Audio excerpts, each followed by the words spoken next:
الحمدللہ وکفا والصلاة والسلام علی عبادہ الذین اصطفیٰ خصوصاً علی افضلہم وخاتم النبیین محمد الامین وعلی آلہ واصحابہ اجمعین.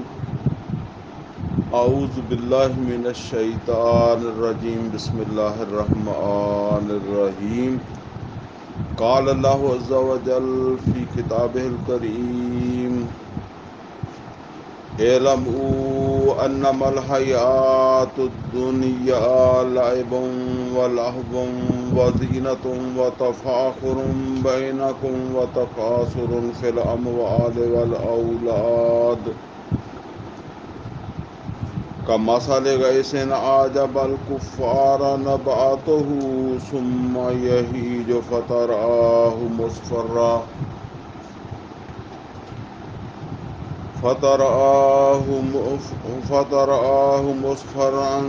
ثم يكون حطاما وفي الآخرة عذاب شديد ومغفرة من الله ورضوان وما الحياة الدنيا إلا متاع الغرور. سابقوا إلى مغفرة من ربكم وجنة أرضها كأرض السماء والأرض أعدت للذين آمنوا بالله ورسله ذلك فضل الله يؤتيه من يشاء والله ذو الفضل العظيم. ما أصاب من مصيبة في الأرض ولا في أنفسكم إلا في كتاب من قبل أن نبرأها إن ذلك على الله يسير لكي لا تأسوا على ما فاتكم ولا تفرحوا بما آتاكم واللہ لا يحب كل مختال فخور. الذين يبخلون ويأمرون الناس بالبخل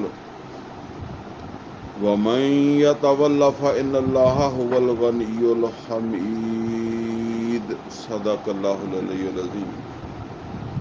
رب اشرح لي صدری ويسر لي امری واحلل عقدۃ من لسانی یفقہوا قولی. اللہم ارنا الحق حقا وارزقنا اتباعہ وارنا الباطل باطلا وارزقنا اجتنابہ. آمین یا رب العالمین.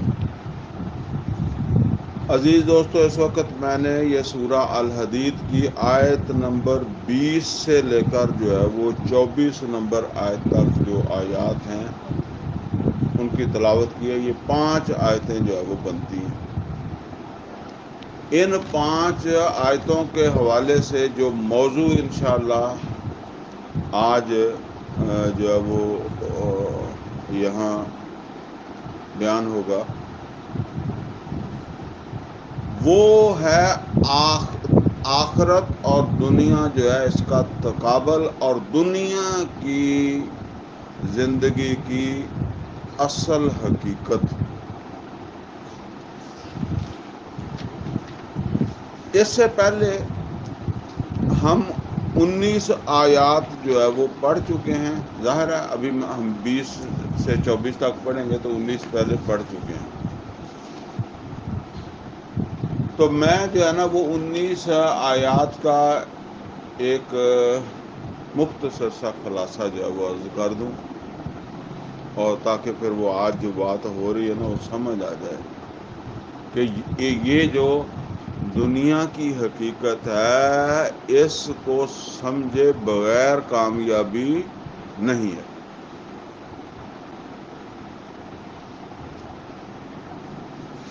سب سے پہلے جو ہے نا وہ یہ تقریباً میرے خیال میں 4 درس ہوئے ہیں ہمارے ان 19 آیات کے اوپر. پہلی کے اندر 6 آیتیں ہم نے پڑھی تھی، پھر 5 پڑھی، 6 اور 5 11 اور پھر 4 پڑھی تھی اس سے اگلے تیسرے درس میں، تو یہ ہوگی 15 اور 15 کے بعد پھر 4 پڑھی تھی تو 19 ہو گئی تھی. تو آج پھر 5 ہی پڑھ رہے ہیں۔ پہلی جو سمجھ لیں کہ 6 آیات ہم نے پڑھی تھی، ان میں جس چیز کو میں آج اپنے درس کے ساتھ جو ہے وہ لنک کر رہا ہوں نا، بلکہ حقیقت میں وہ ان آیات میں سب سے زیادہ جو ہے وہ اسی چیز کی اہمیت بھی تھی، وہ ہے اللہ کی پہچان، اللہ کی معرفت، اللہ کا تعارف۔ اور میں تفصیلاً یہ باتیں سمجھا چکا ہوں کہ تعارف یا پہچان یا معرفت یہ کسی چیز کی ہو یا کسی شخصیت کی ہو، اس پہچان کے نتیجے میں، یعنی وہ جو ہم نے جو کچھ پہچانا ہے، جو پہچان ہمیں حاصل ہوئی ہے، جو تعارف حاصل ہوا، اس کے نتیجے میں اس چیز کی یا اس شخصیت کی اہمیت، اس کا ایک مقام، اس کی ایک ویلیو، وہ ہمارے دماغ کے اندر جو ہے وہ بنتی ہے۔ ہمارا دماغ جو ہے نا وہ اسیس کرتا ہے کہ یہ اتنی اس کی ویلیو ہے، اتنی قیمت ہے، اتنی اس کی اہمیت ہے، اور پھر ہم وہ چیز ہو یا کوئی شخصیت ہو اس کے ساتھ اسی طریقے سے جو ہے وہ ڈیلنگ کرتے ہیں۔ ٹھیک ہے، کوئی انسان ہو یا کوئی جو ہے نا وہ چیز ہو۔ میں نے مثال دی تھی کہ ہیرا ہم نے سنا ہوا ہے کہ بڑی کوئی قیمتی چیز ہے، لیکن چونکہ ہمیں تعارف نہیں ہے، پہچان نہیں ہے، اور رستے میں گرا پڑا ہیرا ہوگا، کہتے ہیں پتھر ہی ہوتا ہے، تو اگر پتھروں میں وہ پتھر بھی پڑا ہوا ہے تو ہمارے لیے اس کی کیا ویلیو ہے؟ کوئی ویلیو نہیں۔ جس کو پہچان ہے اس کے لیے ویلیو ہے۔ اسی طریقے سے جب کسی انسان کو، اس کی ایک پہچان تو یہ ہے کہ اب ہم بیٹھے ہوئے ایک دوسرے کو پہچان رہے ہیں۔ پہچان میں کیا چیز آ رہی ہے؟ اس کا چہرہ نظر آ رہا ہے، یا اس کا لباس نظر آ رہا ہے، وہ گفتگو بھی کر رہا ہے تو وہ بھی ہمیں قد اس کا کتنا ہے، ٹھیک ہے نا، پنجابی ہے، سندھی ہے، بلوچی ہے، جو بھی آپ سمجھ لیں، پاکستانی، غیر پاکستانی، یہ ایک تعارف ہے۔ لیکن یہ جو تعارف ہے، اس نے اس کی جو اہمیت یا اس کی جو ویلیو اس شخصیت کی بنائی ہے، اس کے اعتبار سے ہم اسے ڈیل کر رہے ہیں۔ لیکن پھر ہمیں اچانک پتہ چلتا ہے کہ نہیں، اس آدمی کی ایک اور حیثیت بھی ہے، اس کی ایک اور پہچان بھی ہے۔ یہ یہاں جج ہے، یہ یہاں ڈی ایس پی لگا ہوا ہے، ایس پی لگا ہوا ہے، تھانے دار لگا ہوا ہے۔ اب یہ پہچان ہمیں پہلے نہیں تھی، یا یہ کوئی بڑا عالم دین ہے، ایسے ہی سمجھ لیں۔ تو اب ہماری ڈیلنگ جو ہے نا وہ بدل جائے گی، حالانکہ پہلے بھی وہ بندہ ہمیں نظر آ رہا تھا۔ اسی طرح سمجھ لیں کہ اللہ تعالیٰ کی جو پہچان ہے، اس کے بغیر اللہ کی بندگی کا حق ادا نہیں ہم کر سکتے۔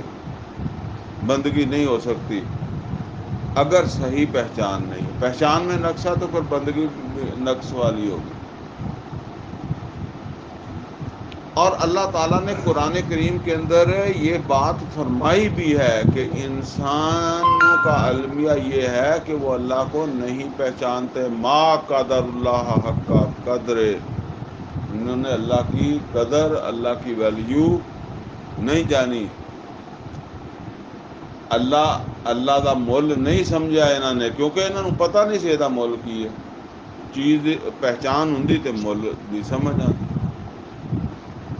اچھا، اب دوسری بات جو میں نے عرض کیا تھا وہ یہ تھا کہ ایک پہچان تو وہ ہے جو ہم کسی کی شکل دیکھ کر جو ہے وہ اس کے ساتھ گفتگو کر کے، اس کا لباس دیکھ کر، اس کا حلیہ دیکھ کر جو ہے وہ پہچان حاصل کرتے ہیں، یا اس سے چند باتیں کر کے کر لیتے ہیں پہچان. لیکن ایک پہچان کاریگر کی ہے. کاریگر کی پہچان کے لیے کاریگر کو دیکھنا ضروری کیا ہے؟ کاریگر کو دیکھ کر پہچان ہوتی ہی نہیں اس کے کاریگر ہونے کی. نہ اس کی شکل دیکھ کر، نہ اس کا لباس دیکھ کر، نہ اس کے سے گفتگو کر کے، اس کی کاراگری سے پہچان حاصل ہوگی. اور جب کاراگری آپ کے سامنے ہے تو پھر کاریگر کا آپ کے سامنے ہونے کی ضرورت ہی نہیں ہے کہ جی ہوتا رنگ گورا سی یا کالا سی. آپ احرام مصر چلے جائیں. ہمارا احرام مصر کیا ہے؟ تعمیرات ہیں 4,500 سال پرانی. مر گئے، کھپ گئے تعمیر کرنے والے، پتہ نہیں کون تھے، کیا ان کا معاملہ تھا، کیا ان کے قد تھے. لیکن اب وہ جو اپنے کاریگروں کا تعارف کرواتی ہیں نا وہ تعمیرات، اس میں کم از کم یہ 4 چیزیں جو ہے نا، باقی اور بھی کئی ساری آ سکتی ہیں، لیکن 4 چیزیں جو ہے وہ میں نے نکال کر آپ کو بتائی تھی. ایک علم ہے نا، اور ایک ان کی تخلیقی صلاحیت. یہ 2 علیحدہ علیحدہ چیزیں ہیں. مثال کے طور پر آپ کسی درزی کے پاس جاتے ہیں اور اسے کہتے ہیں کہ جی مجھے ذرا قمیض کی کٹائی جو ہے وہ بتا دیں. یہ کپڑے کاٹتے ہیں نا پھر سیتے ہیں. اس نے آپ کو سارا سمجھا دیا، بلکہ کاٹ کے دکھا بھی دیا. اب آپ کے پاس علم تو آ گیا ہے، لیکن یہ اتنا آسان نہیں ہے کہ آپ خود اسے کاٹ بھی لیں. ٹھیک ہے نا؟ یعنی آپ نے دیکھ لیا، علمی طور پر آپ سمجھ گئے کہ یہ اس طرح کٹائی ہوتی ہے، اس کے لیے کینچی کی ضرورت ہے، اس کے لیے اس چیز کی ضرورت ہے. لیکن اب جب وہ کٹائی کا وقت آیا نا تو پھر وہ بھی ایک مشکل مرحلہ ہے. بعض لوگ علمی طور پر جانتے ہیں، لیکن وہ عملی طور پر یا اس وقت وہ نہیں کر سکتے. تو ایک ہے وہ علم، جیسے ہم سمجھ لیں کہ جی ایک تعمیر تھی، اس کا پہلے ایک نقشہ، بے شک وہ کاغذ پہ یا آپ کے دماغ میں ہے، پھر ہی وہ وجود میں آتا ہے نا. جو دماغ میں ہوتا ہے پھر وہ وجود میں آتا ہے نا. تو وہ جو دماغ میں ہے وہ علم ہے، اور جو اس وجود میں آ گیا وہ تخلیق ہے. تو 2 چیزیں کہ کتنا علم تھا، کیونکہ تخلیق یا کوئی بھی عمل ہے اس کی بنیاد علم ہی ہے. تیسرا یہ ہے ان کی قدرت کیا تھی، یا اس کاریگر کی یا کاریگروں کی قدرت کیا تھی. کرین کا زمانہ نہیں تھا، سیمٹ ایجاد نہیں تھا، پہاڑ کاٹ کے لانے، درمیان میں دریا حائل ہے، اس وقت کوئی اتنے جہاز لانچے نہیں ہیں، پھر پتھروں کے اوپر جو ہے وہ جوڑنا. اور میں نے عرض کیا تھا کہ سب سے چھوٹا پتھر 70 من کا ہے جو چھت میں لگا ہے. تو اب کیا قدرت ان کی ہوگی. یہ اب وہ کوئی آدمی کہے جی وہ بندے کی طرح، بندے سامنے نہیں ہے، انہی سے تمہیں پتہ چلتا ہے. پھر وہ کنٹرول، ان کا اپنی تخلیق کے اوپر کتنا کنٹرول ہے. یہ میں نے سمجھایا تھا کہ دیکھیں، میں ایک پتنگ بناتا ہوں اور پھر اس کو اڑاتا ہوں. پہلے تو یہ سمجھ لیں یہ 2 عمل ہیں. ایک تو پتنگ کا بنانا، ضروری نہیں کہ میں بنا لوں تو اس کو اڑا بھی لوں، لیکن آپ سمجھیں کہ میں نے بنا بھی لیا اور اڑا بھی لیا. اب یہ اڑتا ہوا پتنگ کس کے کنٹرول میں ہے؟ میرے کنٹرول میں ہے، ڈور میرے ہاتھ میں ہے. میں ایسے کرتا ہوں تو اوپر جاتا ہے، میں ایسے کرتا ہوں تو نیچے جاتا ہے، دائیں جاتا ہے، بائیں جاتا ہے. ٹھیک ہے، پھر کس کا حکم مانتا ہے؟ وہ میرا حکم مانتا ہے. اچھا، جب وہ آگے جاتا ہے، پیچھے جاتا ہے، تو وہ یہ بھی تعارف کروا رہا ہے کہ میرے اوپر کنٹرول کس کا ہے، میرے اوپر حاکمیت کس کی ہے، میں کس کے حکم کا پابند ہوں۔ اسی کے ساتھ دوسرا بندہ کھڑا ہے نا جس کے ہاتھ میں ڈور نہیں ہے، وہ کرتا رہے ایسے ایسے، اس کی تو نہیں مانتا، وہ اس کی مانتا ہے جس کے ہاتھ میں اس کا کنٹرول ہے۔ اسی طریقے سے ڈرون ہے۔ اگر ڈرون نہیں دیکھے تو چلو یہ شادیوں وغیرہ پہ جو کیمرے اڑے پھرتے ہیں، اس میں اب وہ دھاگا بھی نہیں ہے۔ اسی کو آپ آگے بڑھا کر ذرا سورج کے اوپر قیاس کریں، سورج بھی ایک ڈرون ہے، اور پھر اس پہ غور کریں کہ یہ پتنگ والا جو ہے اس کا علم کتنا تھا، اس کی قدرت کتنی تھی، اس کا کنٹرول کتنا تھا، اور وہ جس نے ڈرون بنایا اس کا علم، اس کی تخلیقی صلاحیت، اس کا جو ہے وہ کنٹرول اپنی اس تخلیق کے اوپر جو ہے وہ کتنا ہے، اور جس نے یہ سورج بنایا اس کا علم اور اس کی جو ہے وہ تخلیقی صلاحیت اور اس کی قدرت اور اس کا اپنی اس تخلیق کے اوپر کنٹرول کتنا ہے، کتنا عرصہ ہو گیا۔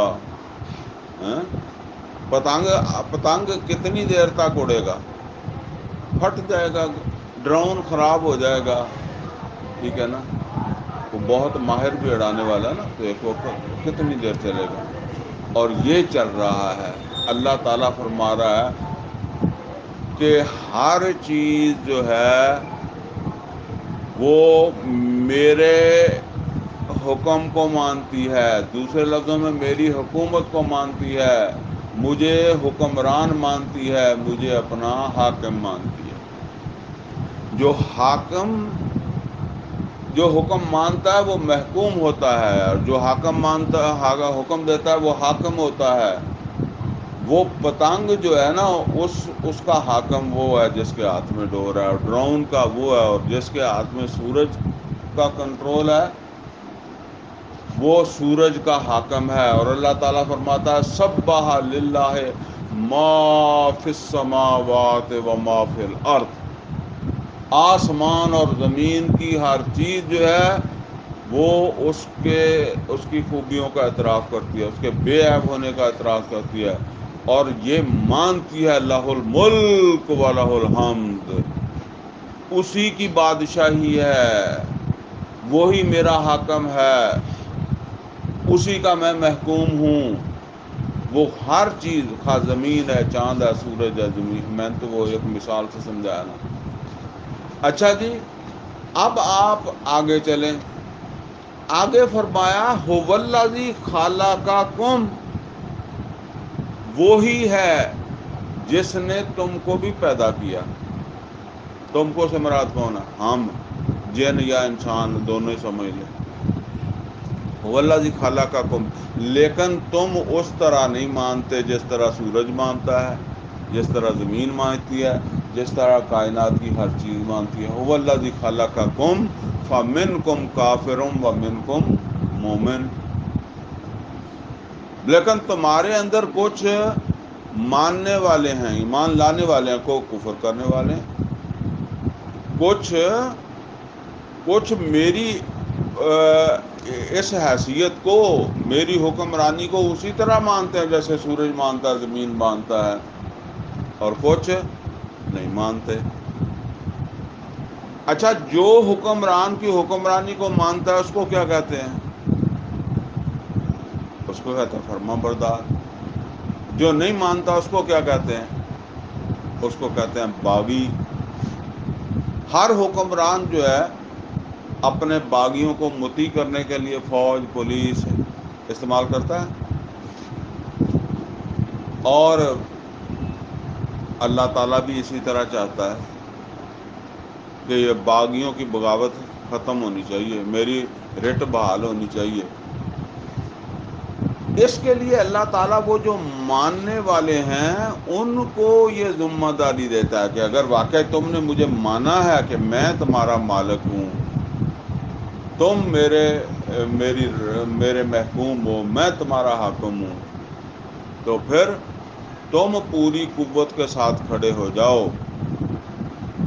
اس بغاوت کو فروغ کرنے کے لیے. یا ایھا الذین آمنوا کونوا قوامین بالقسط شہداء للہ، شہداء للہ، اللہ کے ہونے کے گواہ بن کر عدل اور انصاف کے علمبردار بن کر کھڑے ہو جاؤ. اچھا ایک فرق سمجھ لیں، دنیا کا کوئی بھی حکمران ہے نا وہ تو مجبور ہے، اس کی وہ کر نہیں سکتا، اس لیے وہ پولیس اور فوج یا عوام کا محتاج ہے کہ وہ میرے ساتھ تعاون کریں تاکہ میں باغیوں کا سر کچلوں. اللہ تعالیٰ محتاج نہیں ہے، یہ آخر جا کے بتا دے گا اللہ جو آج کی آیات. اللہ محتاج نہیں ہے، لیکن اللہ تعالیٰ تمہاری وفاداری کا ٹیسٹ اس طرح لے رہا ہے. جو کہتے ہیں کہ ہم ایمان والے ہیں، ان کی وفاداری، وہ وفادار ہیں یا ایویں گلاں کرتے ہیں. ٹھیک ہے نا. یہ تو عام پولیس میں بھی ہوتا ہے، فوج میں بھی ہو جاتا ہے کہ حکمران کو ظاہر کریں گے کہ ہم تجھے حکمران مانتے ہیں، عملاً نہیں مانیں گے. اس میں تمہارا ٹیسٹ ہے اور اس میں تمہاری کامیابی اور ناکامی ہے. اس کا تعلق اس بات سے نہیں ہے کہ تم نے کیا ہے تو کوئی اللہ کی حکومت بحال ہو گئی ہے تو اللہ تعالیٰ جو ہے وہ کمزور تھا، تم نے اللہ کے ساتھ تعاون کیا ہے. ٹھیک ہے نا. اور وہ جو اس طرح کرتے ہیں وہ احسان بھی رکھتے ہیں کہ یار ہم اس کے مشکل وقت میں کام آئے تھے. نہیں، تمہاری جنت اور جہنم کا فیصلہ اس بات کے اوپر ہونا ہے کہ تم اپنے جس کو تم مالک مانتے تھے، حاکم مانتے تھے، بادشاہ مانتے تھے، تم اس کے ساتھ کتنے مخلص تھے. اس کے خلاف جو بغاوت تھی اس کو فروغ کرنے میں تم نے کیا کردار جو ہے وہ ادا کیا. لہذا تقاضا آ گیا کہ اس کے لیے اللہ اور اس کے رسول کی یقین دہانیاں جو ہے نا ان پر یقین پیدا کر لو، اور یقین کر کے اپنی وسائل، اپنی صلاحیتیں اور اپنے اوقات جو ہے وہ ان کی ترجیح بناؤ. اس کام کو ترجیحی طور پر اس کام میں اپنے وسائل، اپنی صلاحیتیں، اپنے اوقات لگاؤ. اس دنیا کے اندر جو ہے وہ انسان کے ساتھ دنیا بھی ہے، اس لیے ترجیح کا لفظ میں نے کہا. دنیا جو ہے نا وہ اس کو بھی جو ہے نا وہ تمہاری ضرورت ہے، لیکن اس کو ضرورت ہی سمجھو. نبی صلی اللہ علیہ وسلم نے ایک نسخہ جو ہے وہ بتایا، فرمایا جتنا تم نے دنیا میں رہنا ہے اتنی دنیا کے لیے کوشش کر لو، جتنا تم نے آخرت میں رہنا ہے اتنی اس کے لیے کوشش کر لو. اور خود نبی صلی اللہ علیہ وسلم کا عمل کیا تھا؟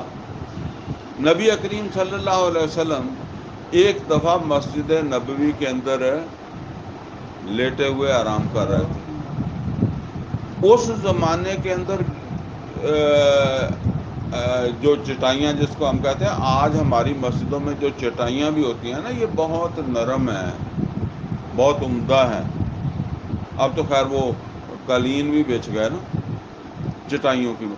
وہ خالص کھجور کے پتے ہی ہوتے تھے، کھجور دے پتے چب دے بے تاشا پر سو جاندے سی جنہیں سونا. اچھا نبی صلی اللہ علیہ وسلم لیٹ گئے. ہمارے بھی کچھ عرصہ پہلے جو ہے نا وہ بڑا خردرا جوان ہوں سی تو وہ جڑا پی جاندہ سی نا تے عام طور پہ گرمیاں نو بجلی وغیرہ نہیں ہوتی تھی تو قمیض اتار کے لیٹتے تھے، جب اٹھتے تھے ساری منجی جڑے وہ نقشہ بنیا ہوں سی جسم پہ.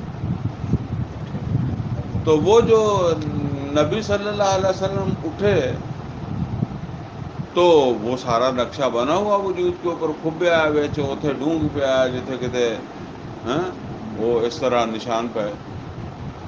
ایک صحابی جو ہے انہوں نے دیکھ کر کہا، انہوں نے کہا اللہ کے رسول تو بہت سخت ہے، ہم آپ کے لیے جو ہے نا وہ یہاں کسی بستر کا انتظام کر دیتے ہیں نرم کا، مطلب مسجد میں ہی رکھ دیں گے. مطلب یہ ہوگا کہ یہیں رکھ دیں گے، جب آپ نے یہاں لیٹنا ہو تو پھر اس کو بچھا دیا۔ نبی صلی اللہ علیہ وسلم نے کیا فرمایا؟ فرمایا وَمَا لِي وَلَد دنیا، میرا کیا سروگرا تمہاری اس دنیا سے، یا جیسے کہتے ہیں میں نے کیا لینا دنیا سے۔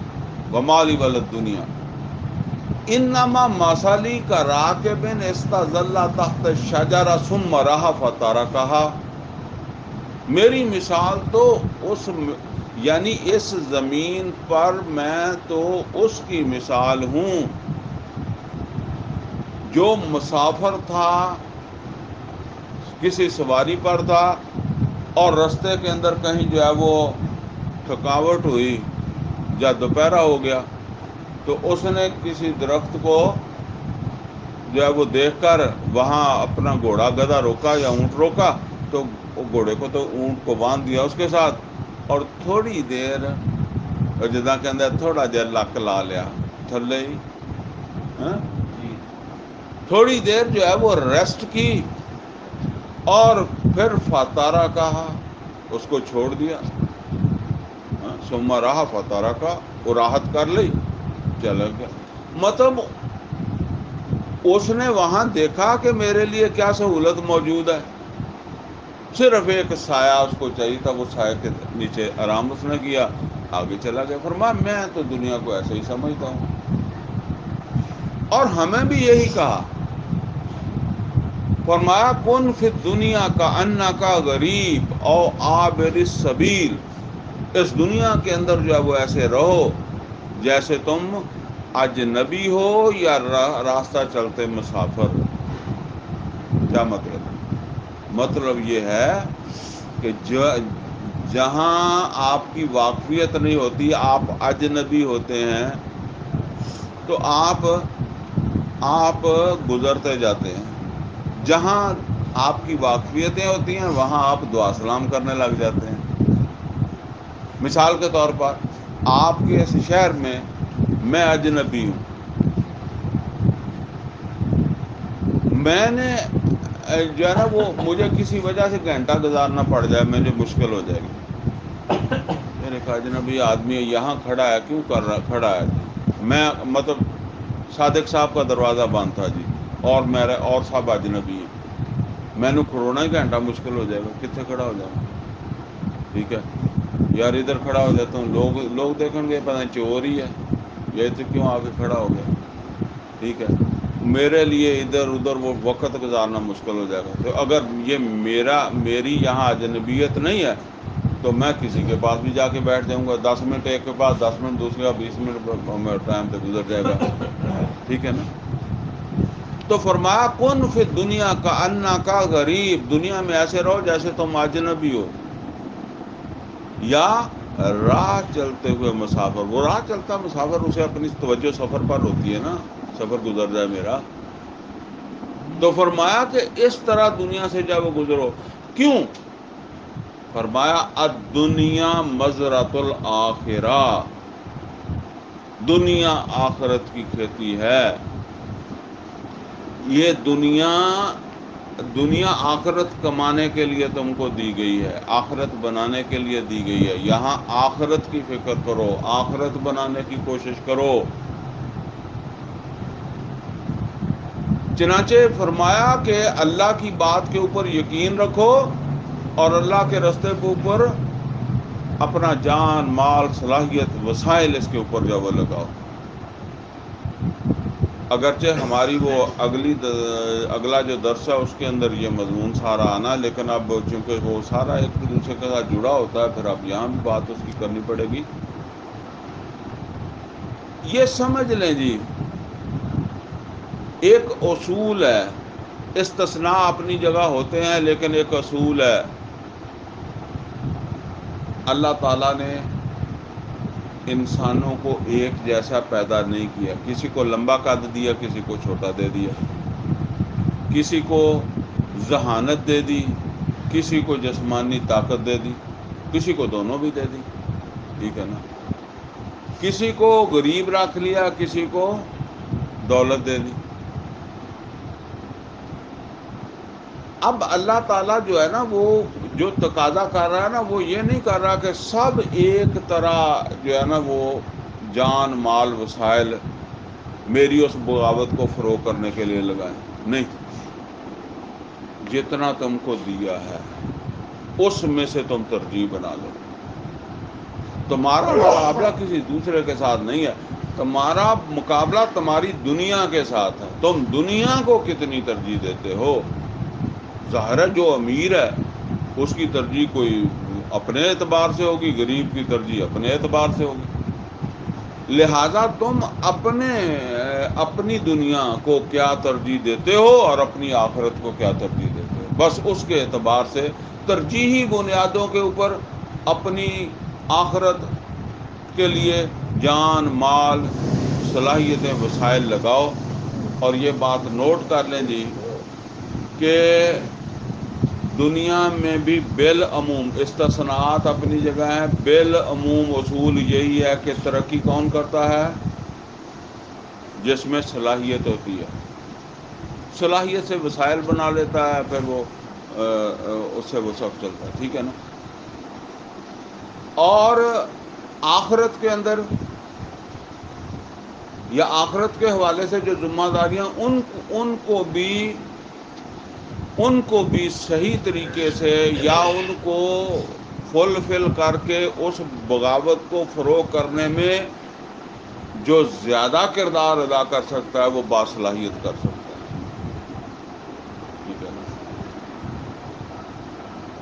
بے صلاحیت یا کم صلاحیت والا دنیا میں بھی کم ہی ہوگا، اور جس وقت وہ یہ کام کرے گا نا جس کام کا کہا جا رہا ہے اللہ کی حکمرانی کی بحالی، اس میں بھی چونکہ اس کی صلاحیت کم ہے وہ اپنی صلاحیت کے مطابق بھی کرے گا. اگر ہے ہی نہیں تو پھر کیا کرنا. ٹھیک ہے نا.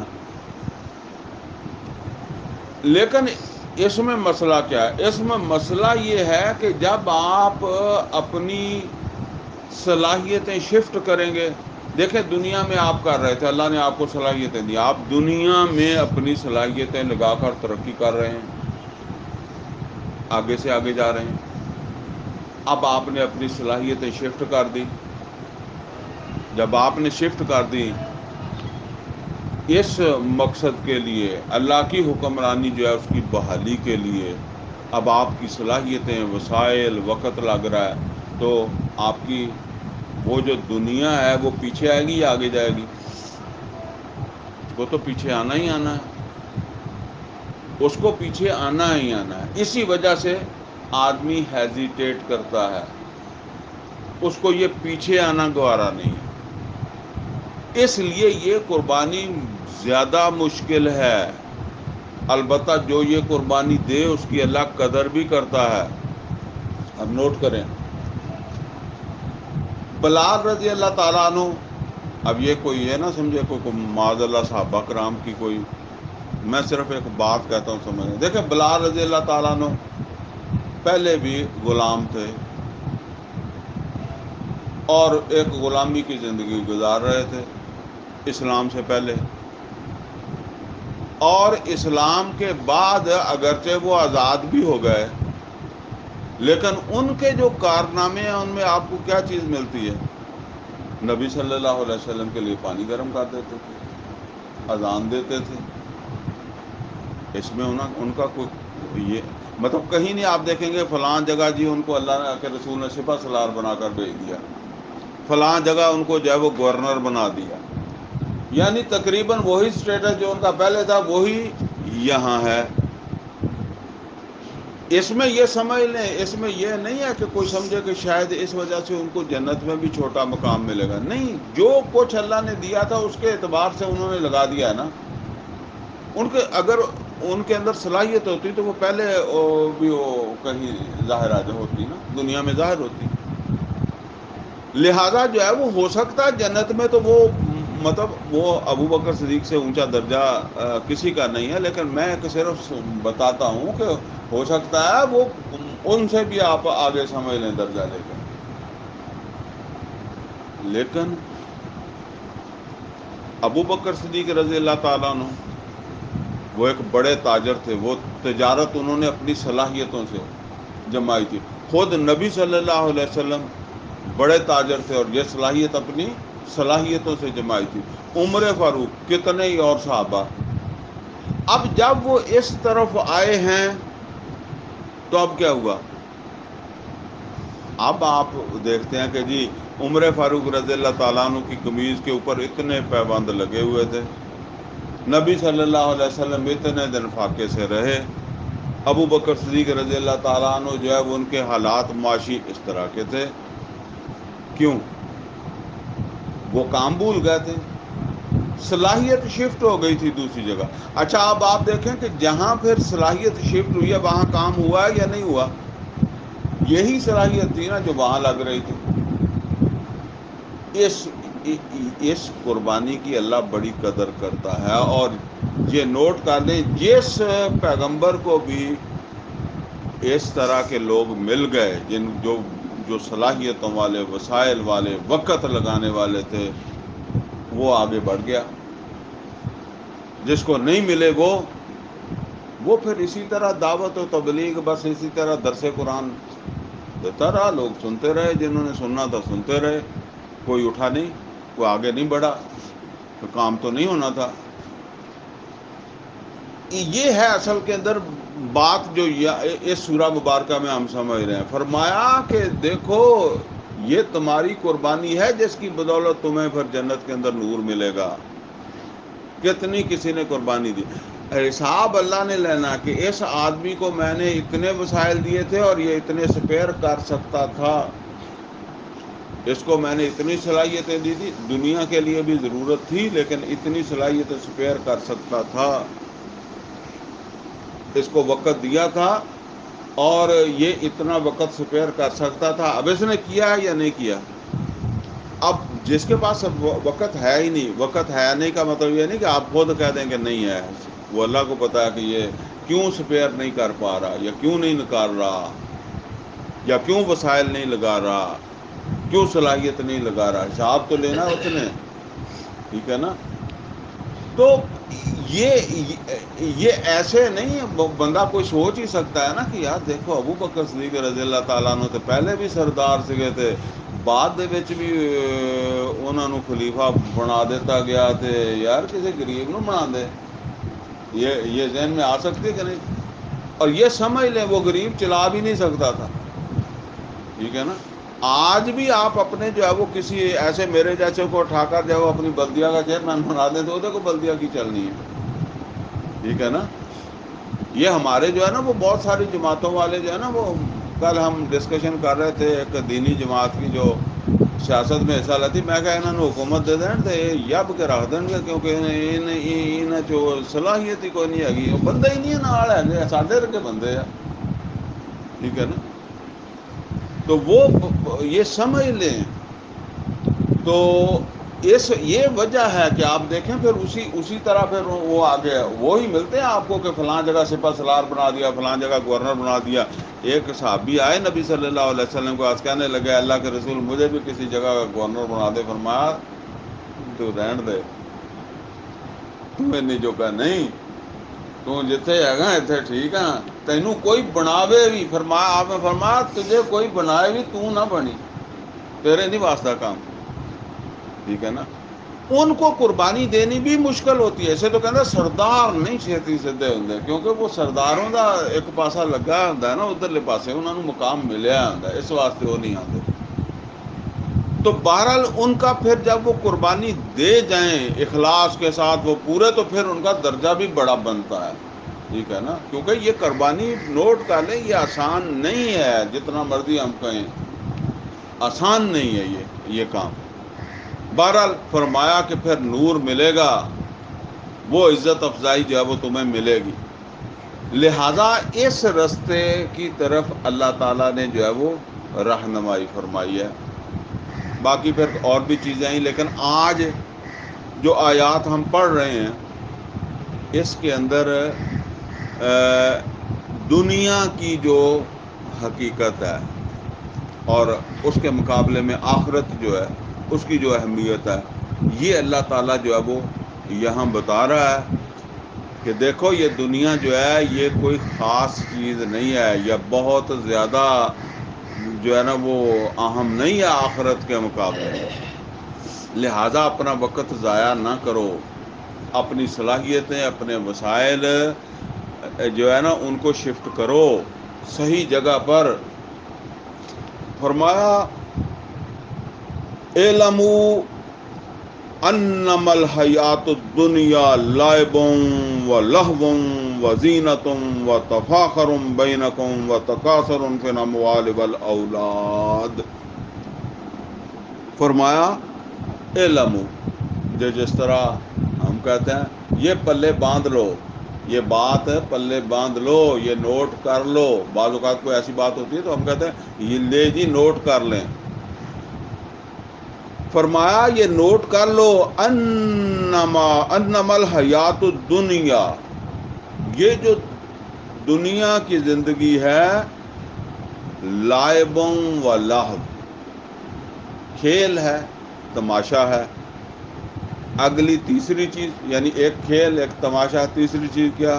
زینہ، سنگار، و تفاخر بینکم، یا ایک دوسرے پر فخر کر لیا، یہ چوتھی چیز ہے۔ و تکاثر فی الاموال والاولاد، یا پھر خواہش ہے کثرت کی، مال ہو جائے اولاد ہو جائے۔ یہ پانچ چیزیں، یہ زندگی جیسے ہم کہتے ہیں اے زندگی۔ اب یہ پانچ نا انسانی زندگی کے اندر جو ہے نا وہ اہم مراحل کہہ لیں، پیدائش سے لے کر موت تک جو ہے نا وہ جب بچہ پیدا ہوتا ہے پہلے تو خیر وہ بڑا ہی ماں کے ساتھ ہی اٹیچ ہوتا ہے نا، ذرا ادھر ادھر نہیں ہوتا، تو پھر ماں کو ضرورت ہوتی ہے کوئی کام کرنا، ادھر جانا، وہ پھر اس کو لٹا دیتی ہے، تو اکثر وہ نہیں لیٹتا، پھر کی کر دیا، پھر اس کے پاس جو ہے نا وہ کوئی چیز کھلونا رکھ دے گی، بعض اوقات ہمیں یہی رکھ دے گی، کوئی اس طرح چیزیں اٹھا کر کوئی کھلونے رکھ دے گی، وہ لیٹا پیا، کبھی ادھر ہاتھ مارتا کبھی ادھر آتا ہے، تو وقت تھوڑا گزار لیتا ہے، وہ اکیلا ہی پیا، کبھی اوپر پنکھے کو دیکھ کر خوش ہوتا ہے، چھت کو دیکھ کر خوش ہوتا ہے، اور ماں اتنی دیر میں کوئی کام کر لیتی ہے۔ اچھا پھر جب تھوڑا سا بڑا بھی ہو جاتا ہے نا، یہ لائب، پھر وہ اسے بٹھا دیتی ہے، بٹھا کے اس کے پاس کھلونے رکھ دیتی ہے، پھر کی کرتا ہے، پھر اس طرح ہاتھ مارا، ایک کھلونا ادھر گیا دوسرا ادھر گیا، دوسرا کوئی کھیلنے والا ساتھ نہیں، اکیلا ہی لگا، ٹھیک ہے۔ اب اس نے جتنا ٹائم بھی آدھا گھنٹہ بھی کھیلا، پھر اس سو گیا، وہیں سو گیا، یا اٹھا کے لٹا دیا، یا اس کو بھوک لگی ماں نے، اب جب اس نے اٹھایا ہے نا تو اسے یہ پریشانی نہیں ہے کہ میرے کھلونے بھی میرے ساتھ آنے چاہیے، نہیں، اتنے ہی سٹ گئے۔ وہ عام طور پر آپ گھروں میں دیکھیں گے کہ وہ بکھرے ہوئے ہوتے ہیں، پھر جب سیاح بندہ جب چلتا ہے تو اس کے پاؤں کے نیچے آتا ہے تو انہوں پھر بڑی آواز آ جی بھی ہوتی ہے، یہ کی کر کھلا رہا ہے سارا کچھ۔ تو یہ ایک مرحلہ ہے زندگی کا۔ اچھا اس سے پھر آپ اگلا مرحلہ جو اہم آتا ہے اس کو اللہ تعالیٰ فرماتا ہے لاہو۔ یہ لاہو کا کیا مطلب ہے؟ یعنی ایسا کھیل یا تماشا جس میں وہ ایک تو یہ ہے کہ ایک دلچسپی اور دلی طور پر بندہ انوالو ہو جاتا ہے۔ وہ آپ نے دیکھا ہوگا پھر وہ عمر آتی ہے، وہ خود کہتا ہے میں نے بیٹ لینا ہے، میں نے ہاکی لینی ہے، میں نے فٹ بال لینا ہے۔ اب اس سے پہلے اسے نہیں پتا تھا ان چیزوں کا، اب وہ کہتا ہے۔ اچھا ان کے ساتھ اس کا کتنا لگاؤ ہوتا ہے، وہ بڑا سنبھال کر رکھتا ہے، کسی الماری کے اندر اپنا بیٹ ہاکی رکھتا ہے، کہتا ہے جی یہ چھوٹے بھائی لے کے کھیلنے لگ جاتے ہیں نا، اور کہتا ہے جس نے ہاتھ لایا نا میں چمڑا لا دینا۔ اور اگر آ کر اس کو جو ہے وہ بیٹ ملے اس جگہ پہ نہ ملے اور یا اس کو محسوس ہو کہ انہوں کسی نے ورت لیا میں تو بعد چھوٹے بھائی نے لڑتا کدی دیکھا کیوں ہتلا ہے؟ اچھا اب اس کو ساتھ کھیلنے والے بھی چاہیے، پہلے تو اکیلا ہی کھیلتا تھا، اب اسے وہ فرینڈ بھی چاہیے. پھر کھیل میں کتنا مشغول ہوتا ہے کہ جب کھیل رہا ہوتا ہے تو کئی دفعہ بھوکا ہی کھیلتا رہتا ہے، کہتا نہیں چل رہا میچ کھانے کی خیر ہے، پچھوں ماں یا باپ آواز دے تو غصہ بھی آتا کہ انہوں پتہ نہیں کی تکلیف ہے، میں میچ کھیل رہے ہیں. پھر اس بارے میں اس کی جو ہے وہ اپنی پسند نہ، اس کو کہتے ہیں یعنی اب اس کی وہ اندرونی طور پر اس کو ایک سکون بھی ملتا ہے اس کھیل سے، اس کا چائس بھی ہے. یہ ہے لہو. اور اس کے بعد تیسرا مرحلہ جو ہے وہ زینت وزینہ. یہ کیا ہے؟ آپ نے کبھی غور کیا ہوگا کہ جس وقت بچہ جو ہے نا وہ 15 سال تک ہوتا ہے نا تو عام طور پر اس کو نہیں پتا ہوتا کہ میرے کپڑے صاف ہے یا نہیں، ٹھیک ہے، یا میرا منہ دھوتا ہے نہیں دھوتا ہے. وہ کئی دفعہ مہمان آ جاتے ہیں ڈرائنگ روم میں تو بچہ بغیر ہی منہ دھوئے یا بغیر ہی جوتی پایا وہ کیا وہ جانے کی کوشش کرتا ہے، ماں پھاڑتی ہے تیرا منہ نہیں دھوتا ہے، نہ جائیں پرانے بیٹھے ہیں کپڑے بدل لا، مہمانوں کے پاس جانا ہے تو کپڑے بدل لے. یعنی اس کو نہیں محسوس ہوتا کہ مہمانوں کے کول میں جاؤں گا تو میرے وہ کپڑے دیکھیں گے یا میرا منہ دیکھیں گے، ٹھیک ہے. لیکن جب یہ اس سے آگے بڑھتا ہے تو وہ لڑکی ہو یا لڑکا ہو، ماں باپ نے کبھی نوٹ کیا ہوگا کہ وہ ذرا لڑکی ہوگی تو تھوڑی ماں باپ دا اکھ چرا کے شیشے اگے جاندی ہوئے گی، تو منڈا ہوئے گا تو گھیڑا دے کے شیشے اگے. ہمارے وہ کہتے ہیں جی ہر ویلے شیشے اگے. وہ کیا ہوتا ہے؟ اپنے آپ کو دیکھتا ہے، میں کیسا لگتا ہوں، ٹھیک ہے نا، میرا لباس کیسا ہے، میرا جو ہے نا وہ ہیئر کٹ کیسی ہے، میرے وہ بالوں کا سٹائل ٹھیک ہے، وال لگے ہوئے ہیں.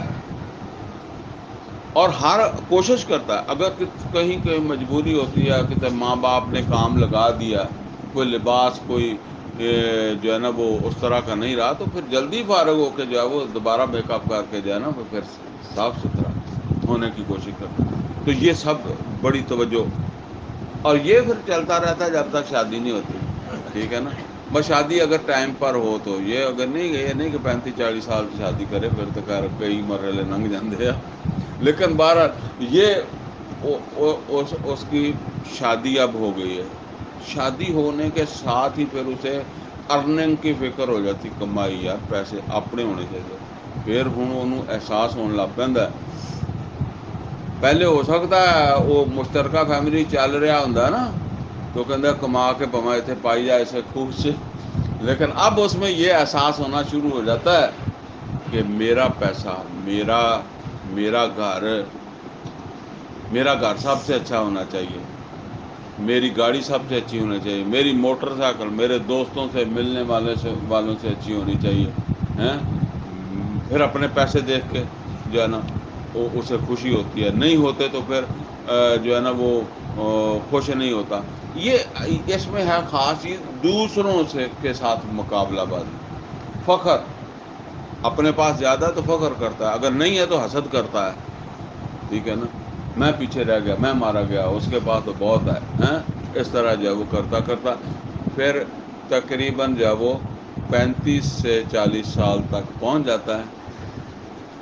اور اب وہ پرانی باتیں جو ہے نا ان کی اہمیت ختم ہو جاتی ہے. وہ جو بچپن سے اس نے جو ہے نا وہ مجھے ایک بات یاد آ گئی ہے کہ پھر وہ بچپن کی چیزوں کو بیکار بھی سمجھنے لگ جاتا ہے کہ یار ایک ہی بیوقوفی کرتا رہے. وہ ایک آدمی تھا، وہ بنٹے کھیلا کرتا تھا، اس نے کہتے ہیں پیٹی بھری تھی بانٹے دی، وہ پھر بھری رہ گئی تھی، وڈا ہو گیا، جب وڈا ہو گیا تو باہر چک کے سٹے. اب دیکھیں وہ کتنی اس کے لیے ان کی اہمیت تھی اپنے ٹائم پر.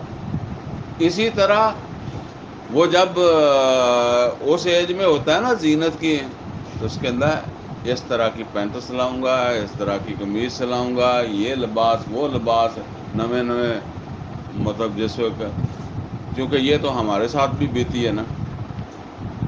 تو بعض پھر لباس وہ ہوتے ہیں کہ جن کو پھر وہ 30 40 35 سال بعد اس نے پہننے تو ہوتے نہیں، پہننے والے بھی نہیں ہوں، قیمتی بھی بڑے ہوں، تو دیکھ دیکھ افسوس کرتا کہ یار آ کیوں سوا رہا. اے 3 پیس میں ایویں جڑا نا ٹائی تو میں کو 2 بار لائی ہونی ہے. اب اس کو وہ چیزیں بیکار لگتی ہیں. اب کیا ہے، اب اس کی بس یہ خواہش ہے کہ دولت میرے پاس زیادہ ہو جائے اور اولاد. ویسے وہ ہمارے اب اس طرح اولاد والا مسئلہ وہ بھی جس کو ذرا معاشی تنگی کا ہو، ورنہ آدمی کا بھائی بزنس ہے آپ کا، آپ کی اپنی اولاد آپ کے ساتھ جو ہے وہ چلے کہ اس میں کام کرے تو آپ زیادہ خوش ہوں گے. ٹھیک ہے نا. تو آپ بڑے بڑے لوگوں کو رکھتے ہیں، آپ کی اپنی اولاد کام کرے گی تو زیادہ جو ہے اس کے اندر ہے. ویسے قرآن جو ہے وہ یہ نازل ہوا ہے قبائلی پس منظر میں، اور قبائلی پس منظر میں یہ بات تھی خاص طور پر بیٹے اولاد وہی سردار بنتا تھا جس کے پیچھے 4 ہاتھ ہوتے تھے. ہمارے گاؤں دیہات کے اندر بھی جو ہے نا وہ اسی طرح کی جو ہے وہ بات تھی. وہ ایک واقعہ ہے. یہ ہمارے جو ہے نا اس زمانے میں کالج والج نہیں ہوتے تھے، ہائی اسکول ہی ہوتے تھے. یہ 3 ہائی اسکول میرے علم میں، ایک ہارون آباد والا، ایک شاید ڈارا والے والا، اور ایک وہ 32 سکول والی رکندے ہوتے تھے. ہاں وہ یہ مشہور 3 ہی سکول تھے.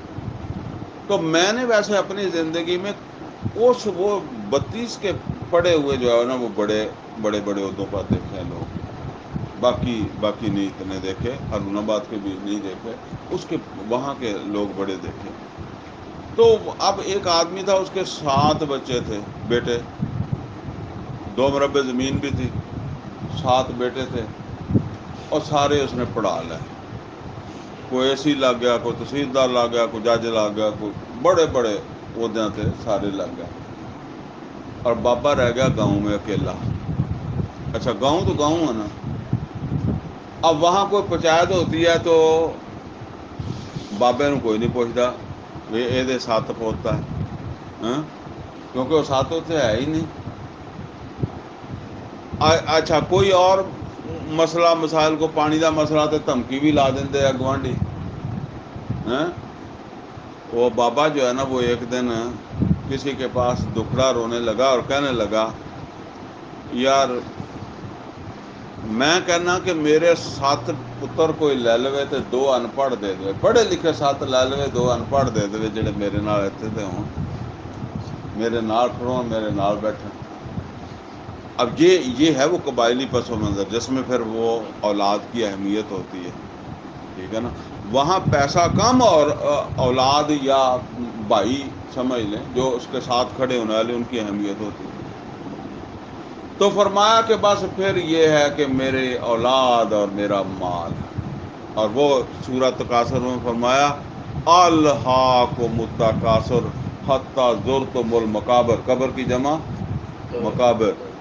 بس پھر یہی کثرت جو ہے وہ خواہش پوری تو ہوتی نہیں کسی کی بھی، تو قبروں تک جو ہے وہ پہنچ جاتے. یہ زندگی جیسے کہتے ہیں اللہ نے فرمایا اعلموا انما الحیات الدنیا لعب و لہو و زینت و تفاخر بینکم و تکاثر فی الاموال والاولاد، کہ یہ ہے تمہاری زندگی، یہ ہے حقیقت زندگی کی کہ کھیل ہے، تماشا ہے، اور کچھ زینت کا وقت ہے، اور کچھ وقت ایسا آتا ہے کہ جس میں تمہیں فخر کر کے خوش ہوتے دوسروں پر، اپنے آپ کو میں فخر جو ہے وہ کر لیتے ہو. اور پھر وتکاثر فی الاموال والاولاد، اور اینڈ یہ ہے دنیا کی زندگی. اب آگے کیا فرمایا ਕਮਾਸਾਲੇ, ਇਹ ਕਮਾਸਾਲੇ ਇੱਦਾਂ ਹੀ, ਜਿੱਦਾਂ ਅਸੀਂ ਪੰਜਾਬੀ 'ਚ ਕਹਿੰਦੇ ਇੱਦਾਂ ਹੀ, ਇਸੇ ਤਰ੍ਹਾਂ ਦੀ ਮਿਸਾਲ ਹੈ। ਮਿਸਲ, ਮਿਸਾਲ ਨੂੰ ਕਹਿੰਦੇ ਨਾ, ਉਹ ਕਾਫ ਯਾਨੀ ਉਹ ਮਤਲਬ ਇੱਦਾਂ ਹੀ, ਇੱਦਾਂ ਦੀ ਮਿਸਾਲ। ਕਮਾਸਾਲੇ غیث اعجب الکفار نباتہ، اور بالکل ایسے ہی جیسے بارش ہو جاتی ہے تو کیا ہوتا ہے، پودے اگتے ہیں، فصل اگتی ہے، فصل اگتی ہے تو ظاہر کس کو خوشی ہوتی ہے؟ کسان کو۔ جس طرح وہ بچہ پیدا ہوا تو ماں باپ کو خوشی ہوئی، اس کو خوشی ہوئی۔ اچھا وہ جا جا کے کھیت میں دیکھتا ہے، اگاؤ اچھا ہے، اور اگاؤ اچھا ہے تو خوش ہوتا ہے، اگر اچھا نہیں ہے تو مایوس ہوتا ہے۔ اب کیا ہے، ثم یہیج، پھر وہ زور پکڑتی ہے، یہیج مضبوط ہوتی ہے، ایسی کہنے فصل جوان ہو گئی، ادھر بچہ جوان ہو گیا، ادھر فصل جوان ہو گئی، ثم یہیج، اور پھر جوانی تو بعد وہ مصفراس، زرد ہونی شروع ہو جاتی ہے، بڑھاپا آنا شروع ہو جاتا ہے۔ ثم فتراہ مصفرا ثم یکون حطاما، اب وہ پک جانے کے بعد ثم یکون حطاما، پھر وہ چورا چورا۔ یہ تو ہم نے کاشت کی ہوتی ہے تو ہم خود کاٹ لیتے ہیں۔ آپ ذرا تصور کریں کہ جو مطلب یہ ہے کہ خود بخود جو کھیتی اگر اگی ہوئی ہے اور اس کو نہ کوئی کاٹے تو کیا ہوگا؟ کچھ وقت کے بعد وہ خود بھی ہوائیں چلتی ہیں نا، ٹوٹ پھوٹ ختم ہو جاتی ہے۔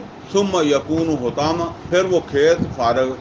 اس مطلب یہ ہے، اللہ نے مثال دی ہے کہ یہ دو کھیتیاں ہیں، یہ تمہاری، ایک تمہاری کھیتی ہے، ایک وہ کھیتی ہے جس کو تم کھیتی سمجھتے ہو۔ تو یہ تو بالکل ایسے ہی ہے، یعنی وہ فصل جو ہے وہ بارش ہوئی، فصل پیدا ہو گئی اور فصل جوان ہو گئی اور وہ آخر اینڈ پہ زرد ہوئی اور ختم ہو گئی۔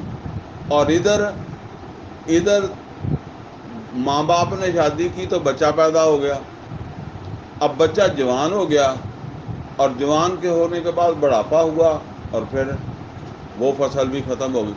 یعنی یہ انسان کی فصل ہے اور وہ دوسری فصل ہے، اناج کی فصل ہے، تو دونوں ختم ہو گئی۔ لیکن اگلی بات ہے اصل میں جو یہ موازنہ کر کے بتائی جا رہی ہے، فرمایا وَفِي الْآخِرَةِ عَذَابٌ شَدِيدٌ وَمَغْفِرَةٌ مِّنَ اللَّهِ وَرِضْوَانٌ، وہ فصل چھوٹ گئی ہے، وہ فصل فارغ ہو گئی ہے، تم نہیں فارغ ہوئے، اب تمہارے لیے اس سے آگے کیا ہے؟ آگے تمہارے لیے آخرت ہے، وَفِي الْآخِرَةِ، اس کے لیے تمہارے لیے آخرت بھی ہے، اور اس میں کیا ہے؟ عذاب شدید۔ اب دیکھیں پہلے عذاب کی بات ہو رہی ہے، فصل ختم ہو گئی، تمہارے لیے عذاب شدید ومغفرۃ من اللہ ورضوان، یا پھر اللہ کی طرف سے مغفرت ہو گئی، اللہ کی رضا تمہارے شامل حال ہو جائے۔ یہ کوئی معمولی چیز نہیں ہے آخرت، نوٹ کر لیں، یہ جتنا ہم اپنے آپ کو سمجھتے ہیں نا۔ دیکھیں میں آپ کو بتاؤں، عرض کروں، دین سیکھنا ہے نا تو یہ صحابہ کرام رضوان اللہ تعالیٰ علیہ مجمعین سے سیکھیں، میرے جیسے کسی مولوی کو نہ سیکھو، نہ کسی پیر پنڈت کو سیکھو، ٹھیک ہے نا۔ نبی صلی اللہ علیہ وسلم کا کوئی صحابی آخرت سے بے فکر ہوا؟ ابو بکر صدیق رضی اللہ تعالیٰ عنہ ہو گئے؟ کتنا ان کا مقام تھا۔ ابو بکر صدیق رضی اللہ تعالیٰ عنہ کے بارے میں آتا ہے کہ کہا کرتے تھے کاش میں کوئی پرندہ ہوتا جس کی صرف دنیا میں خاتمہ ہو جائے گا، اور کاش میں کوئی گھاس کا تنکا ہوتا جس نے ادھر ہی ختم ہو جانا۔ آخرت وہ چیز ہے، مجھے اب دیکھیں نا، مطلب یہ ہے کہ نبی صلی اللہ علیہ وسلم کے بارے میں ہم کیا سمجھتے ہیں کہ نبی صلی اللہ علیہ وسلم کی صفات کا آسرا سب سے زیادہ زیادہ ہمیں ہونا چاہیے یا ان کو ہونا چاہیے؟ ان کو ہونا چاہیے تھا. پھر وہ نبی صلی اللہ علیہ وسلم کے سامنے تھے، ان کا طرز عمل سنت تھا. پھر سنت طرز عمل تو یہ ہے کہ آخرت سے بے فکر ہونے والا گھاٹے میں رہے گا. اور یہی بات اللہ تعالیٰ قرآن کریم میں فرماتا ہے وَأَمَّا مَنْ خَافَ مُقَامَ رَبِّهِ وَنَهَى النَّفْسَ عَنِ الْهَوَىٰ فَإِنَّ الْجَنَّةَ هِيَ الْمَأْوَىٰ. جو ڈرتا رہا آخرت کے حساب سے وہ جنت پائے گا. جیسے کہتے ہیں کہ جیڑا ڈردا رہا وہی ڈبن تو بچے گا.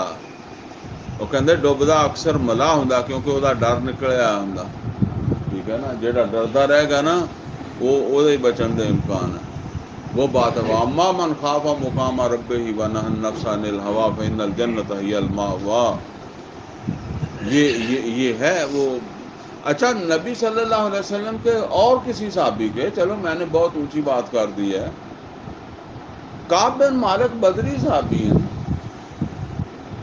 تو وہ بے فکر تو نہیں ہوئے. اور کتنے صحابی ہیں جو بے فکر ہوا وہ گھاٹے میں رہا. فرمایا کہ یا پھر اس کے بعد تمہاری فصل ختم ہو گئی ہے لیکن آگے پھر ہے، اور وہ یا پھر اللہ کی طرف سے عذاب ہے یا پھر اللہ تعالیٰ کی طرف سے جو ہے وہ مغفرت ہے، اللہ کی طرف یا وہ رضا، اللہ کی رضا. اصل میں دیکھیں یہ نبی صلی اللہ علیہ وسلم نے فرمایا نا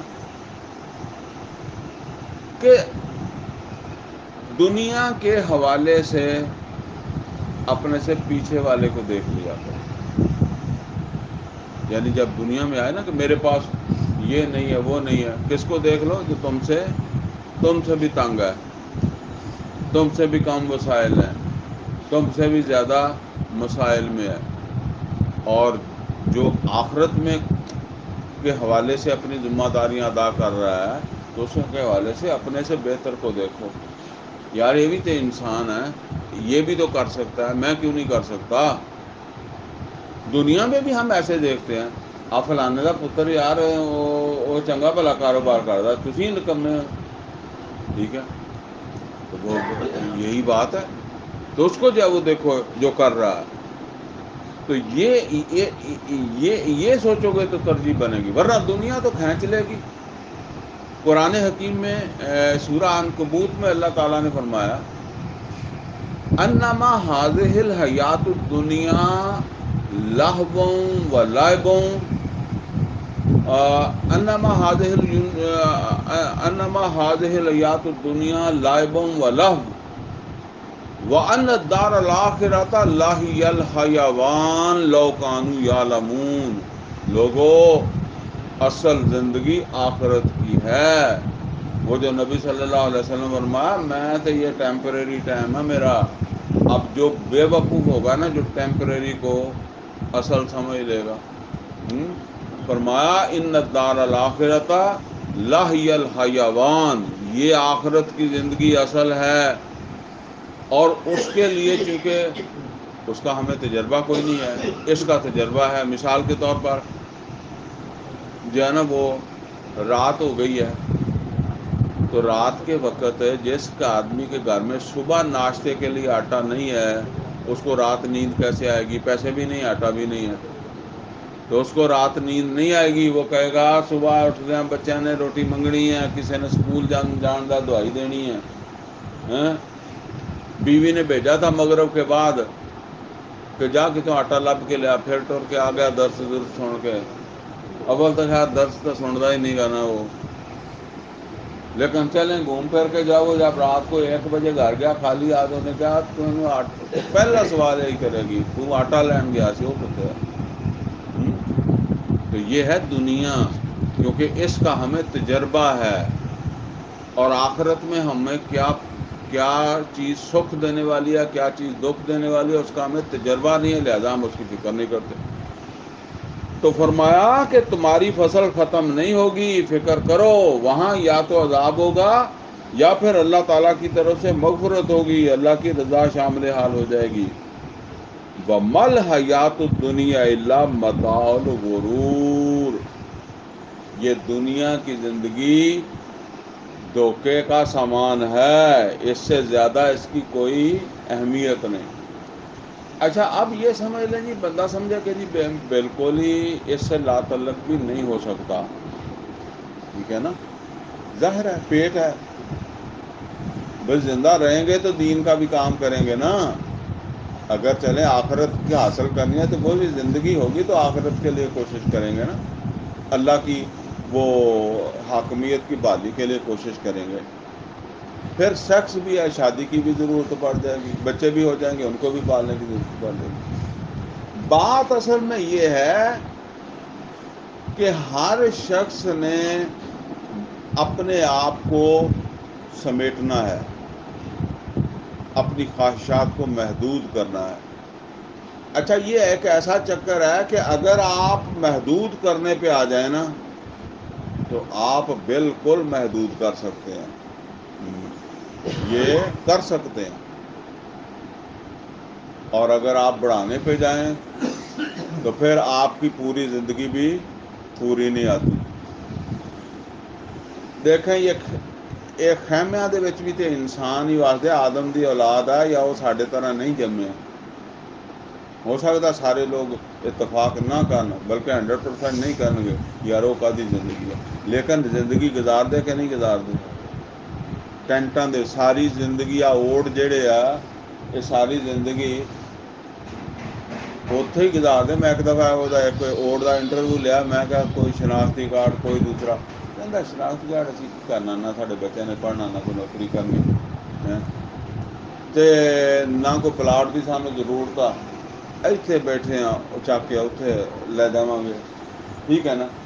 وہ بھی تو گزارا کر رہا ہے، نہ انہیں بجلی کا بل دینا، نہ انہوں کو ہور، نہ وہ روڑے، ٹھیک ہے نا۔ تو یہ بھی تو زندگی ہے نا، ٹھیک ہے۔ اچھا اب آپ یہ نبی صلی اللہ علیہ وسلم کی زندگی پر دیکھیں، نبی صلی اللہ علیہ وسلم کا جو گھر تھا وہ 3 یا 4 قبروں کی جگہ تھی، قبروں کی وہ قبریں بھی ساتھ ساتھ تھی، 3 قبریں بن گئی ہیں، ایک کی جگہ بس ہے۔ وہ گھر تھا نبی صلی اللہ علیہ وسلم کا، ایک اپنے وقت کے بہت بڑے تاجر کا، ٹھیک ہے نا، گزارا ہو گیا نا۔ اچھا جب آپ اپنے آپ کو محدود کریں گے، اب آپ کے پاس وقت بھی نکلے گا، وسائل بھی بچیں گے، صلاحیت بھی فارغ ہوگی، تو اب آپ اپنی صلاحیت، اپنا وقت، اپنے وسائل وہاں لگا سکتے ہیں جہاں اللہ تقاضا کر رہا ہے۔ اب یہ آپ اپنے آپ کو جتنا سمجھیں کہ بھئی میں NH گزارا کر لاں گا، NH کراں گا، یہ آپ کے اوپر ہے، یہ آپ کی قربانی ہے جتنی بھی جو ہے وہ آپ دے رہے ہیں، ٹھیک ہے۔ تو اگر آپ یہ کہیں کہ نہیں جی گھر تو پھر ٹھاٹ باڑدہ ہونا چاہیے، میں آپ کو آپ کے شہر میں کوئی گھر دکھا دیتا ہوں، اور تسی آپ دا پتر لیا دیو مینوں جڑا تسی سمجھدے ہو بڑا ذہین ہے، اور میں انہوں کہنا لے پتر تو اپنے من تو پہلا ادا دا مکان بنا دے، میں وہ نہیں بنا سکتا، ٹھیک ہے نا۔ یہ چلو پھر تو ساری زندگی مکان ہی نہیں بنیا تو پھر وہ کی کرنا سکا، ٹھیک ہے نا۔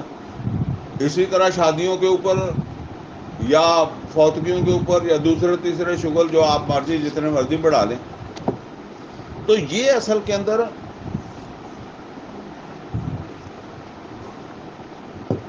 یہ ہے۔ ایک حدیث میں ابھی میرے ذہن میں آ گئی تو میں وہ بھی بتاؤں واقعہ۔ نبی صلی اللہ علیہ وسلم ایک دن بڑی بھوک سے تھے، گھر میں کھانے کے لیے نہیں، یہ دوبارہ سمجھ لیں، ایک فاقہ آتا ہے جو اس وجہ سے آتا ہے کہ میں نکما ہوں، میں کمائی نہیں آتی مجھے، میں کمائی نہیں کر سکتا، میرے پاس نوکری نہیں ہے، میرے پاس کام نہیں ہے، ہڈ حرام ہوں، ٹھیک ہے نا۔ ایک فاقہ اس وجہ سے آتا ہے، ایک فاقہ اس وجہ سے آتا ہے میں ہڈ حرام نہیں ہوں، لیکن میں اپنا وقت لگا رہا ہوں اللہ کے دین کے لیے، اپنی صلاحیتیں، اپنے وسائل۔ اور نوٹ کر دیں ایسا آدمی اپنی ذات کے لیے نہیں مانگتا، نبی صلی اللہ علیہ وسلم نے کبھی اپنی ذات کے لیے نہیں مانگا، اس کام کے لیے ضرور مانگا ہے، آپ نے یہ بھی کہا کہ تبوک جانا یار جیڑے کو جنہ کچھ ہے لے آؤ، اپنی ذات کے لیے نہیں ہے. جس طرح مولوی اٹھ کے کھڑو جاتا ہے مینو اتنے پیسے دے دو، میری آ لوڑ ہے، میری آ ضرورت ہے، اس طرح کبھی نہیں منگا. اپنی ذاتی ضرورت کے لیے نہیں مانگتا. ٹھیک ہے نا. فاقہ کاٹ لیتا ہے یا قرض کسی سے لے کر اپنی ضرورت پوری کر لے گا. نبی صلی اللہ علیہ وسلم فاقے کی حالت میں غار سے نکلے اور جا کر ابو بکر صدیق رضی اللہ تعالیٰ عنہ کے پاس پہنچے. مطلب سمجھ گئے نا بھی چلو کچھ اتوں جڑا نا مل جائے گا. ابو بکر صدیق رضی اللہ تعالیٰ نے عرض کی اللہ کے رسول گھر کچھ نہیں ہے، میں تے آپ 2 دن کا بھوکا ہی ہوں. فرمایا چل پھر عمر دے کول کرنے اتوں شاید کچھ ہو جائے. اتنے گئے نا تو اتنے بھی یہی جواب لبا. فرمایا آ جا تم ہی پھر کسی اور پاسے چل جائے. چل پے تے ایک انصاری صحابی جڑا نا وہ دا باغ جڑا نا وہ کول دی لنگے تے وہ انصاری صحابی جڑا سی نا وہ نظر پی گئی. انہیں بھج کے جڑا نا وہ نبی صلی اللہ علیہ وسلم تے نال عمر فاروق رضی اللہ تعالیٰ عنہ ابو بکر صدیق فرمایا کہن لگے کہ اے اللہ دے رسول تسی اندر آؤ. تے ایک وہ جداں باغاں والے نے اپنی کوئی جگہ بنائی ہوں ٹھنڈی کوئی اس حساب کی اتنے کہڑا اے سی لگا سی مطلب جتنے کوئی تھان شورا سی چنگا اتنے لا بٹھایا. تے نبی صلی اللہ علیہ وسلم کہن لگا کہ اللہ دے رسول میں کھجوراں لیاواں، اچھیاں کھجوراں لیاواں؟ فرمایا لے آ. وہ کھجوراں لے آیا اپنے باغ چوں تے نبی صلی اللہ علیہ وسلم تے باقی صحابی جڑے ابو بکر صدیق عمر فاروق رضی اللہ تعالیٰ کھان لگ پے. اور وہ صحابی کول ایداں بیٹھ گیا جداں کھاندے نوں ویکھ کے میزمان بیٹھ جاتا نا ادا ہی وہ ویکھن لگ پیا. تے نبی صلی اللہ علیہ وسلم نے کھجور کھا کے ایداں دیکھا نا بندہ بڑے توجہ نال دیکھدا تو فرمایا توں بڑے غور نال دیکھدا. مطلب آپس دے دوستاں والی بات ہوئی تھی نا جداں کہندے یار توں ساڈیاں برکیاں گندا. انہیں کہا اللہ دے رسول میں تانوں محبت دے نال دیکھدا، برکیاں نہیں گندا، مینوں تواڈے تے پیار آ رہا. نبی صلی اللہ علیہ وسلم فرمایا واقعی؟ انہیں کیا واقعی؟ فرمایا یہ گل سمجھ لا جہے میرے نال پیار کرتے آ انہاں وال فاقہ جہا نا لپک لپک آتا ہے. وہ چھالاں مار مار آتا ہے. آپ یہاں پوچھ لا ابو بکر صدیق بیٹھے آ ادھر عمر فاروق رضی اللہ تعالیٰ عنہ بیٹھے بھی فاقہ کداں آتا. کیوں؟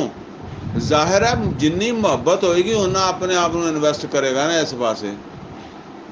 یہ نوٹ کر لو ادھر کٹے گا ادھر لگاؤ گے. ٹھیک ہے نا. وہ کسی نو اللہ استثنا دے دے تو اور گل ہے، ادر وائز اصول یہی ہے کہ تسی جتھے جان مال وقت لگاؤ گے اوتھے ترقی ہوئے گی، دوسرے پاسے کمی ہونی شروع ہو جائے گی. وہ جڑی پہلا تہاڈا بزنس سی کاروبار سی وہ گھٹ ہوئے گا. ٹھیک ہے نا. یہ ہے فرمایا وَمَا الْحَيَاةُ الدُّنْيَا إِلَّا مَتَاعُ الْغُرُورِ. اے دنیا دی زندگی دھوکھا دے جاندی ہے. بندہ اپنیاں خواہشات جہڑیاں نا انہوں ودا لیندا ہے، حالانکہ وہ گزارا اس تو گھٹ چ بھی ہو سکتا ہے لیکن وہ انہوں ودا لیندا ہے. تے بس پھر وہ کو ٹائم کتوں نکلنا. لہٰذا فرمایا سابقوا الی مغفرۃ من ربکم وجنۃ عرضھا کعرض السماء والارض. لہٰذا سبقت کرو، اگے ودو. کدھر اگے ودو؟ دنیا والے نہیں، مغفرۃ من ربکم، اللہ تعالیٰ دی مغفرت دی طرف، وجنۃ عرضھا کعرض السماء والارض، اور اس جنت نو حاصل کرنے واسطے جہدا پھیلاؤ آسمانہ اور زمین دے درمیان دا جڑا خلا ہے نا یہ برابر ہے یا اس تو بھی ود ہے. اس جنت نو حاصل کرنے دی کوشش کرو. او عدت للذین آمنوا باللہ و رسولہ، یہ تیاری انہاں واسطے کیتی گئی ہے جہڑے اللہ دی گل منن والے ہون گے یا رسول دی گل ਰਸੂਲਾਂ ਦੀ ਗੱਲ ਮੰਨੀ ਹੋਏਗੀ। ਯਾਨੀ ਪਿਛਲਿਆਂ ਦੇ ਨਾਲ ਵੀ ਇਹੀ ਅਸੂਲ ਆ, ਜਿਨ੍ਹਾਂ ਨੇ ਅੱਲਾ ਦੀ ਗੱਲ ਮੰਨੀ, ਜਿਨ੍ਹਾਂ ਨੇ ਰਸੂਲਾਂ ਦੀ ਗੱਲ ਮੰਨੀ, ਯਕੀਨ ਕੀਤਾ। ਇਹ ਯਕੀਨ ਦੇ ਹਵਾਲੇ ਨਾਲ ਪਿੱਛੇ ਕਿਸੇ ਦਰਸ 'ਚ, ਕਰੀਬੀ ਦਰਸ 'ਚ, ਇਸੇ ਸੂਰਤ ਦੇ ਦਰਸ ਵਿੱਚ ਅਸੀਂ ਪੜ੍ਹ ਚੁੱਕੇ ਹਾਂ, ਦੁਬਾਰਾ ਨਹੀਂ ਮੈਂ ਇਹਦੇ 'ਤੇ ਗੱਲ ਕਰਦਾ।